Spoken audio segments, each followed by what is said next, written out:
Good morning, everyone. It is a blustery is the word I'm looking for, Monday here in Central Indiana on December 18th. It is a Christmas time Mental Health Monday, which is a whole reason to have Mental Health Monday here.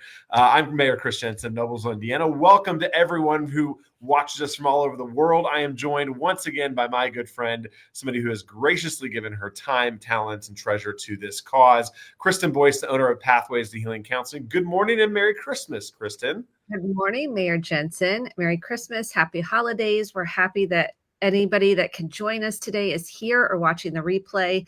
As we know, the holidays are filled with so many different emotions. I was just over in Ohio this past weekend. That's where Julie Jensen's family is from. And I was talking to some of my sister-in-laws who actually they tune into Mental Health Monday all the way from over in Central Ohio, which I always appreciate. But their parents of young kids like we are. And we're talking about the stresses. And they made a comment of like, oh, what a great time of year to have Mental Health Monday. I was like, yep, it's always a great time of year, in my opinion, to have a Mental Health Monday, but certainly this time of year during the stresses of the holiday season. So we hope that you find value in this conversation today. As you can imagine, we're going to tackle the holiday stress, the worries of the holiday, the emotions of the holiday, the grief of the holiday. So much of us think of Christmas time as being a happy time, but for a lot of folks, it's not a happy time. So we're going to talk through all those things today. As always, if you have any questions or comments as we go along, or just want to say hi, feel free to type that in the chat. Always happy to try to answer questions on the fly or get back to you at a later date as we go along here. But before we do anything, we always start with a breathing exercise called square breathing that I will let Kristen walk us through.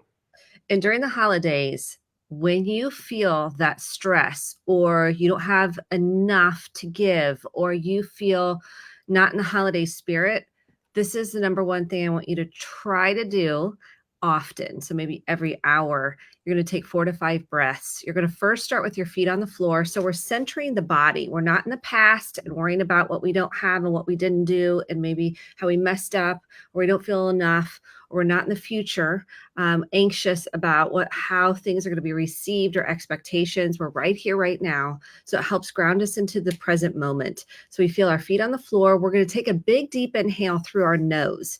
We're going to hold for 4. And then we're going to slowly take a nice long exhale out our mouth, like we're cooling a cookie. If you're working with kids, cooling soup.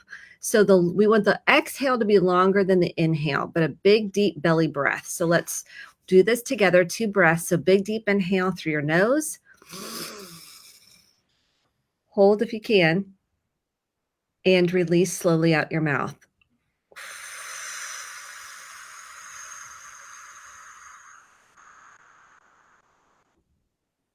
You might feel a difference in your body. You might feel your shoulders drop. You can feel the weightlessness more maybe in your body, or maybe you feel more heavy in your body. Just allow whatever's there to be there. Let's take one more deep breath. Big, deep inhale through your nose. And a slow exhale out your mouth.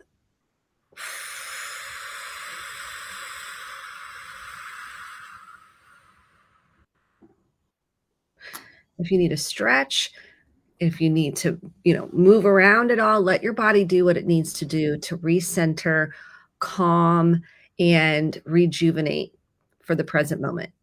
I would say breathing seems so simple, yet it's something that we oftentimes forget to do, especially when we are in a panicky moment. The flight, fright. No, what is it, Kristen?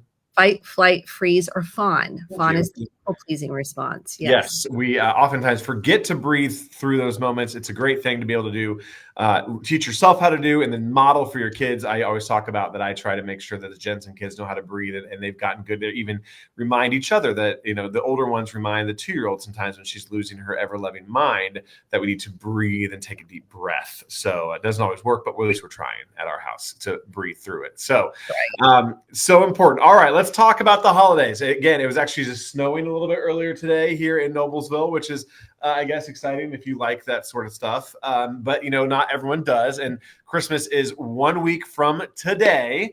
So you could be in the stressful moment of gift buying and purchasing, but there are so many emotions that come this holiday season. It's darker outside, it's colder outside. There are family dynamics always at play. So I'm not even sure where you want to start on that tree of emotions, Kristen. But I'll let you kind of dive in, and then I will probably pepper in with my thoughts and commentary along the way. So let's talk about the holidays and the feelings around it. The first thing I want to do is normalize that many people have lots of different emotions. Maybe you've suffered a loss, maybe a breakup, maybe you've lost a job, maybe you're going through separation or divorce, or maybe someone is ill with cancer or any other type of illness. And there's many different associations with that of grief, of feeling sad. Maybe you've got some anger, maybe some disgust are coming up, and maybe you have a hard time accessing joy, or maybe you feel guilty for having any joy. And I just want to say it's okay not to be okay. A lot of times we don't give people permission to actually feel what they're feeling. We try to talk them out of it. We try to fix it. We try to save them. We try to rescue it. We try to offer advice. We try to offer recommendations. And what most people want is someone just to acknowledge the pain or the emotions that they're having by saying, that makes sense that you feel really sad because this is the first Christmas you're going to not have your mom, or you're not going to have your partner or your dad or whoever the loss may be, or your grandmother. And so when we can say that makes sense, because that's a deeper form of empathy that we can offer another person. And statistically, this is backed up. 64% of people that might have had some anxiety, depression, maybe some PTSD are saying the holidays are extra hard for them. And this is something we don't talk about, because we talk about the happy moments and the joy. While that is possible for a lot of us, it's not possible, because we feel the heaviness in our bodies of the loss, of the grief, of the loneliness. Many people feel alone during the holidays. And if we can start acknowledging what actually people feel and be real about it, we can actually move it up and out of the body. And we might get some relief when we are empathically witnessed by another person. And when someone says, how are you feeling? I know this is maybe a hard year because you just got a diagnosis, or you're going through a separation or a breakup, or you just lost your job. How are you feeling? And if someone says, I don't want to talk about it, you can say, I totally get that. Just know if you need to talk, I'm here. Or you say something like, that makes sense because this is a heavy season and many people think they should be happy, or I should just move on and get over it, or they feel like I'm being a burden to other people. When you can go, you're not a burden. I want to hear you. I want to hear how you're really feeling. And that makes sense. You feel really sad right now as this is, you're navigating this loss.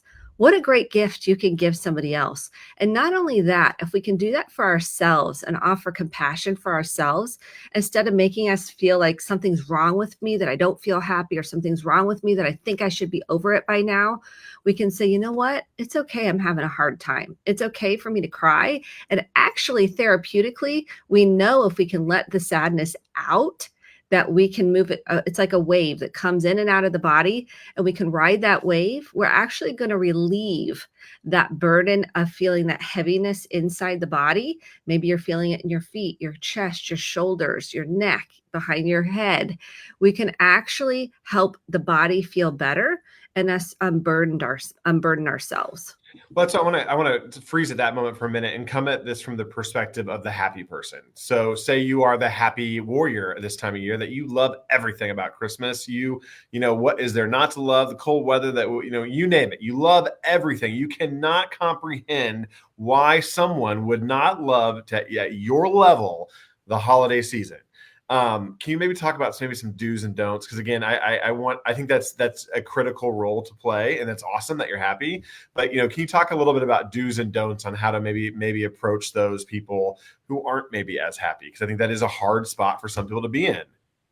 It is, and I want to say that's fantastic. Awesome. I love it. I'm like, be with the joy, embrace it. And I think that can be helpful to some people. I think when we can say, I can be happy and it's okay for someone else to be sad and I can tolerate it, the two truths can be true. It's when we can't tolerate that someone else feels sad and we want them to be happy. So we're trying to talk them out of it. Like, well, what do you have to be grateful for? I love gratitude and I'm a big fan of gratitude. after maybe we've listened to somebody in their pain, and then maybe we can get to gratitude. So if we're trying to talk someone out of how they're feeling, like, oh, it's not that bad. Oh, you should hear this other person that, just was worse off. Or let me just, tell you all the wonderful things about Christmas and why you should be happy. We're going to actually do a disservice, and you're going to create disconnection, which is not what you want. You want connection. Most of us are looking to feel seen, heard, and understood. So you can certainly have your joy and welcome it in. And let's see if we can hold space for someone else's maybe opposite feelings that you might not identify or feel. And you can tolerate and accept that they can have their feelings and you can have yours. That's a game changer in life. If we can get to that two truths concept, I can have my feelings and you can have yours, and both are valid and both can be true, and we can have space and room for both.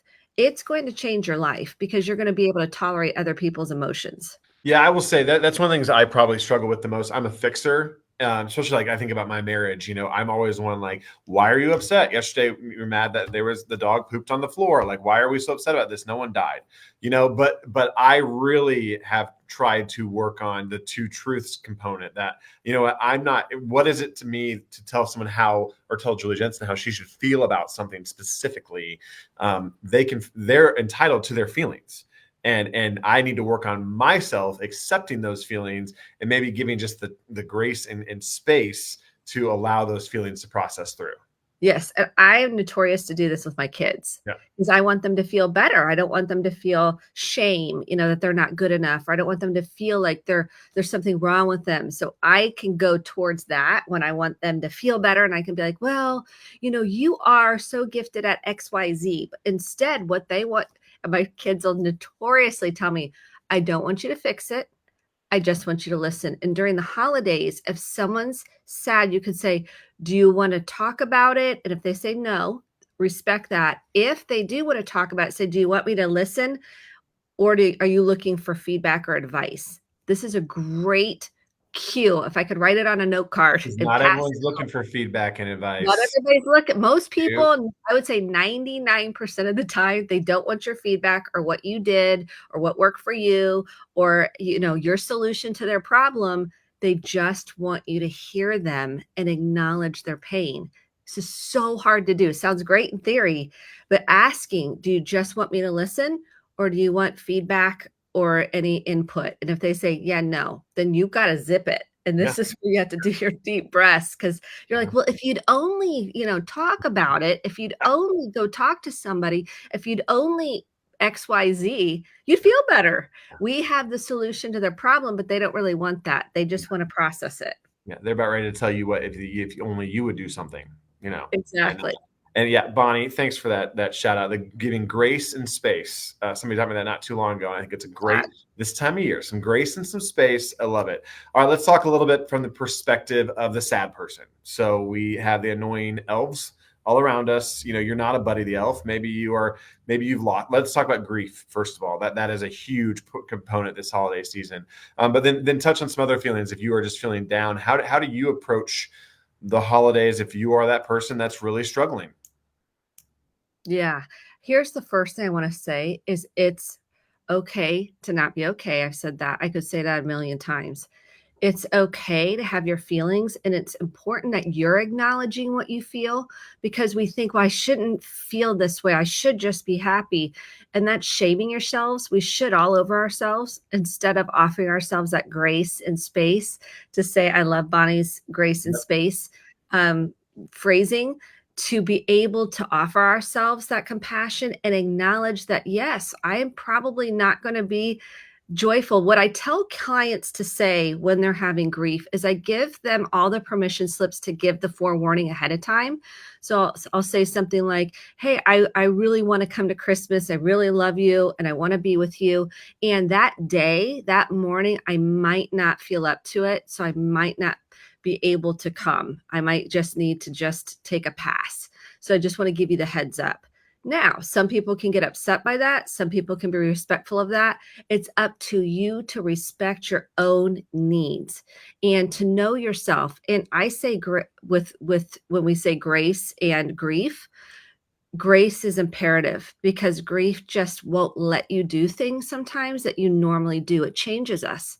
And we don't talk about how it changes us. It changes a lot of how we feel and how we associate things, especially holidays can be very activating for many of us because the memories are associated with the holidays, especially that first year we're grieving and subsequent years too. I don't want to discount those. Those are the hardest because it's new. We might be at without our loved one. And so giving the permission slips to say no, to be realistic in your expectations that it's not going to be the same, even though we long for the nostalgia and for things to be the same. And there's a lot of grief with things changing. And when we can take it 1 minute at a time and check in with our emotional well-being and say, okay, how am I feeling right now? Do I have the capacity to go and chit chat with everybody? Maybe you don't, and that's okay. Maybe you just need to be by yourself. I know some people are going through a divorce or a breakup. Maybe they want to volunteer in a soup kitchen, to reframe what the holiday means, to give back, to get outside of their pain, to see other people and what they might be going through, to keep a gratitude journal. The most important thing, though, is to not bypass the emotions, not talk yourself out of it. Maybe you need to beef up the therapy, maybe going to a support group, and knowing that you're not alone. There's a grief share group in many local churches that is fantastic. And to listen to podcasts or read books. It's Okay Not to Be Okay is a great grief book. And to know that the holidays are hard and to give yourself a lot of grace and space. Yeah, and I think one of the things I'm taking away from 2023 personally on my personal journey is that whole concept of two things can be true. And I think about the holidays being a very defining moment around that. It's okay to be sad about maybe changing to traditions in your life that, things don't look the same as maybe when you grew up as a kid, but also be excited about new opportunities and a new way of looking at the holiday. This is probably a bad example, but I always think about Noblesville, Indiana, which I'm absolutely obsessed with. A city rooted in tradition. Kristen, you know that, rooted in tradition. And this year we tried something new. We had a nighttime Christmas parade in Noblesville. And I think there was some angst about a new thing happening. Some folks wanted to go back to when the Christmas parade was when they were growing up. But then also we had a lot of folks that were incredibly excited about a new tradition starting, and it ended up being a really exciting thing. So again, kind of maybe a bad example, but again, two things can be true. You can long for those days, but also be excited about maybe what's ahead of you or maybe what's new in front of you this holiday season.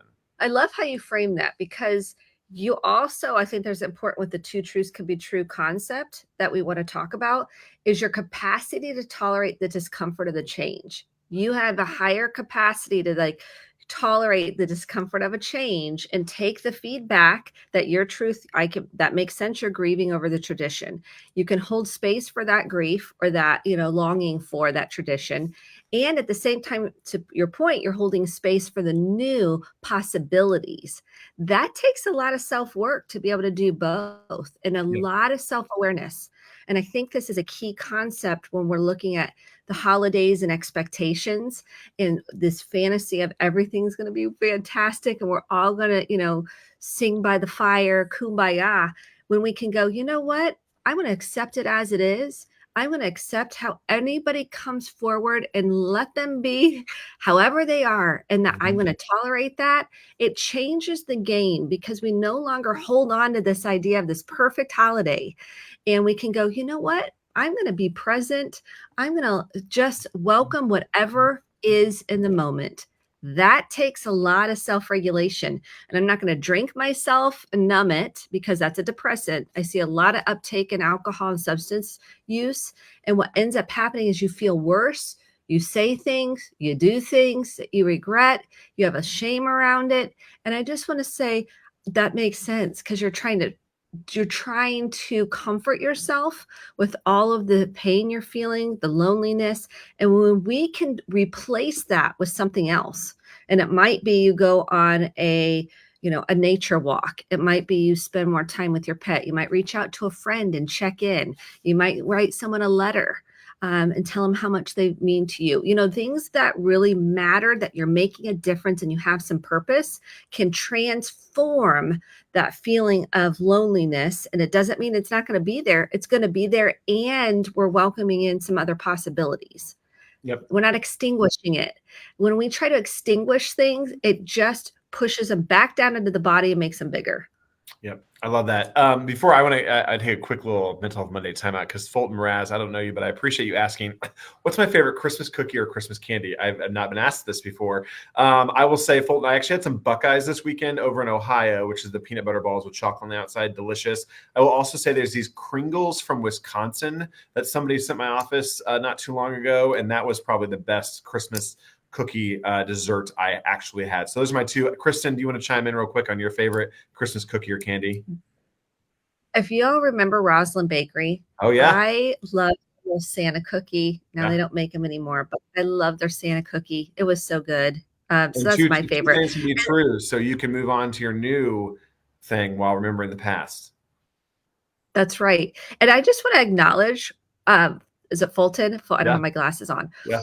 That what they're offering us right now is a great example of how to inject more deeper conversation, even though it's about your favorite cookie, into the holidays. So I love printing off questions, playing a game about what's your favorite Christmas memory, what was your hardest Christmas, what was your favorite cookie, what's your favorite food, what's your favorite gift you ever got, what's your favorite gift you ever gave. These are awesome family questions to start asking, and you're welcoming all emotions to the table. So thank you for asking that question. I think that was a great example to model. This is another idea I love to integrate into the family holidays. Fulton, you didn't even know what you were doing with that, but thank you for asking that question. I loved it. I got to say, even questions like that, Julie Jensen and I are working through a marriage book right now, and one of the exercises was like, pick 20 questions of a list of 60 and sit down for an hour and go. And they were like, a lot of them were like basic questions. We've been married, will be 10 years. Ooh, Bonnie's made a big batch of Buckeyes. Thank you. It'll be 10 years in March, but even some of the basic questions we asked each other, it was like insightful to me, even after 10 years of marriage, to sit down and just with just your spouse one evening going over these questions. So anyways, great questions. Amazon, by the way, like if you're looking for a gift, question, teen questions, marriage questions, self questions. They have lots of journals about that. I love that. So I think those are great ways to create more connection. Yes. And even if you're volunteering in a soup kitchen and you don't know what to ask people, sometimes, asking, what's your favorite food or what's your favorite memory, it can stir things up for people, but it also can say, you matter to me. You're important to me. I want to hear about you and what makes you you in your life. I try to teach my kids this, like, be curious about yourself. And that gives you curiosity about other people. I love to find out. I have a keen curiosity about other people's stories. And some people don't, right? They're like, I don't really care. So those questions could be helpful to be like, you know what? These are some fun, lighthearted questions. Go with those. Make it fun. Yep. And don't assume even your spouse that you know the answer to their questions. Even after 10 years, those things can change. So, so I want to pivot real quick and talk a little bit about kids here. We have a few minutes left in the show because every kid should be happy around the holidays, right, Kristen? They should love Christmas. Yeah. So let's talk a little bit. What is how do we maybe address children this time of year that are maybe struggling through some things? I mean, what's maybe some do's and don'ts for parents or grandparents? Yeah. Okay. The first don't is be like, you should be happy. I mean, and I did this, so I'm going to be guilty, is when we use Santa to be like, well, Santa's coming. Santa's coming. I did that a lot. And I really look back and I'm like, wow, I really try to kind of get my kid to do what I wanted and used Santa as a way to kind of change the behavior. Yeah, Charlie the elf at our house is changing. Okay, yeah, the eyes and ears. I think the main thing for kids is tolerating their emotions, being okay with whatever they feel. And I'm not saying tolerating, them taking things out on you. I'm saying tolerating that they may have a lot of different feelings, especially if you have a child that's lost somebody in their life, whether it's a pet, a parent, a grandparent, a loved one, a friend. hold all the space for them to not be okay and to ask them, what are you feeling? Oh, that makes sense. Validate what they're feeling and know that it's hard to access joy when you're in so much pain. And if we can teach people to tolerate listening to people's pain and offering that empathy, I think it changes kids feeling safe and their nervous system to be open and honest about how they're feeling and not go out there and self-medicate that shame that there's something wrong with them, that they're not feeling all this joy, to normalize that it makes sense that they might not feel joy and it's okay to do whatever they need to do. And you're there if you want, they need to talk to somebody, and then offer that space and grace, to Bonnie's point, of allowing them to be however they are. And if I consistently have to do my own work to tolerate my own kids and how they show up, if they're not, oh, everything, and they open a gift and you're like, well, I spent hours looking for that gift. Well, you're not appreciative. You're not grateful. That's my own stuff coming through. If they don't like something, it's okay. It's okay that they don't like it, but we don't give people permission to not like something. Now, they don't have to be rude about it, but I think having grace and gratefulness and gratitude is another thing to teach kids while they're in grief, is also going around saying, what's one thing we're grateful for this holiday season? And then giving. I think giving, seeing your kids give, is a great blessing and gift as well. I love it. All right. As we wrap up here, what are 2 to 3 tips that you can give us if we're at a holiday gathering on Christmas Day and like we're just not in a great spot? If maybe we're at our in-laws, we don't like them. It's not true in my life. That's an example. If you're at a company party and it just sucks, what can you tell us to do in that moment? That's what I tell my girls. I said, first of all, breathe. Take a deep breath, center yourself. Second of all, it's really acknowledging that, right now in this moment, I don't really want to be here. And sometimes we need to give ourselves permission to go in another room, take a break, and just kind of recenter and reset. And if you need to set a boundary, set a boundary. Say, you know what, let's put a pin in that topic because I can see it's creating a lot of discord. And maybe let's talk about that at another time. And you can switch the subject to something like, what's your favorite Christmas memory? Or what's your favorite holiday memory? Or tell me what is your one thing that you wish your younger self knew. I mean, I'm making these questions up, but switch gears. And the third thing is, it's okay to not be okay. And I'm going to say it again, to have your feelings. If you need to take a moment and you have a grief burst, let that grief burst out, or go to the bathroom and give yourself that permission to let it out. And then if you need to go, it's okay to say, you know what, thank you so much. I'm having a really hard time. I kind of need to take a break. And then if you're really struggling, 988, that is a number that's available 24/7. You can text or call. If you're feeling really alone, you're feeling like, you don't know how you can go on, please call 988. Please, they're there. They're trained clinicians on the other end of the line. You matter, you're important, you're loved, and you're enough. But that shame wants to take you down a dark path. Please reach out and know that it's okay to reach out, and someone's on the other line to support you and walk you through this. And they are available 24/7, 365, including Christmas Day. So do not hesitate to use that number. Kristen, this has been incredible advice. I'm excited about the holidays, but I also have some mixed emotions about it. And now I know how to better handle them. So thank you so much. I will just also quickly say, Bonnie asked us, what is our favorite Christmas song? So let's end on that note. No pun intended. Kristen, what's your favorite Christmas song? Mary, Did You Know? I love Mary, Did You Know? It gets me every time, the Hallelujah chorus, but those are my 2 faves. I've got to tell you, Hank Jensen, who is my now 7-year-old after last weekend, we call him Buddy the Elf because he's always happy. He's obsessed with Celine Dion's Mary, Did You Know right now and can sing every word of it. It just cracks me up. I will say I'm a big Josh Groban Christmas album fan. Julie Jensen doesn't care for that, so we've been listening to Celine Dion. I will say Celine Dion and John Legend do a version of Hallelujah. That's phenomenal. So that's kind of my thing right now. So Kristen, Merry Christmas, Happy Holidays. Thanks for all that you guys do. Thanks everyone for chiming in and tuning in today. We had great audience participation. I love this. Take some of this spirit and go enjoy the holiday season and be present in the moment. And we'll see you back here in 2024. But in the meantime, Kristen, thanks a million. Thank you. All right. We'll see you next month for another edition of Mental Health Monday. Happy holidays. Merry Christmas. Awesome. Look at that.